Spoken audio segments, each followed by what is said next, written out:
For advertisement, call 8125893028. Our Gmail maxtvtelugu@gmail.com. Akkineni వారి ఇంట మరోసారి పెళ్లి బాజాలు మోగనున్నాయి. సమంతతో విడాకులు తీసుకున్న నాగచైతన్యకు తాజాగా నటి శోభిత ధూళిపాళ్లతో నిశ్చితార్థం జరిగింది. ఈ విషయాన్ని ఆయన తండ్రి హీరో నాగార్జున ప్రకటించారు. శోభితను తమ కుటుంబంలోకి సంతోషంగా స్వాగతిస్తున్నామని నాగార్జున అన్నారు. కాగా 2017లో నటి సమంత నాగచైతన్య ప్రేమించి పెళ్లి చేసుకున్నారు. అయితే ఆ తర్వాత ఇద్దరి మధ్య మనస్పర్ధలు రావడంతో కొంతకాలం దూరంగా ఉన్నారు. అనంతరం 2021 అక్టోబర్లో విడిపోతున్నట్టుగా ప్రకటించారు. ఆ తరువాత కొంతకాలానికి చైతు శోభిత జంటపై పుకార్లు మొదలయ్యాయి. ఇద్దరూ ప్రేమించుకుంటున్నారని, సహజీవనం చేస్తున్నారని కూడా చాలా రోజులుగా రూమర్స్ చక్కర్లు కొడుతున్న విషయం తెలిసిందే.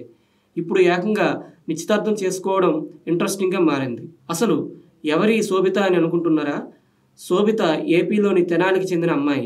1993 మే 31న వేణుగోపాలరావు, శాంతారావు దంపతులకు తెనాలిలో శోభిత జన్మించారు. ఆమెది బ్రాహ్మణ కుటుంబం. శోభిత ధూళిపాళ్ల తండ్రి మర్చెంట్ నేవీలో ఇంజనీర్గా పనిచేసేవారు. తల్లి గవర్నమెంట్ టీచర్. వైజాగ్లోని little angels school, Visakha valley స్కూల్లో తన చదువు పూర్తి చేశారు. ఆ తరువాత తండ్రి ఉద్యోగరీత్యా ముంబైకి మారారు. ముంబై యూనివర్సిటీ హెచ్ఆర్ కాలేజీలో కామర్స్ అండ్ ఎకనామిక్స్ పూర్తి చేసింది. 2013లో ఫెమినా మిస్ ఇండియా టైటిల్ విన్నర్గా నిలిచిన ఈ ముద్దుగుమ్మ ఆ తర్వాత 2016లో రామన్ రాఘవన్ అనే హిందీ సినిమా ద్వారా ఇండస్ట్రీలోకి ఎంట్రీ ఇచ్చింది.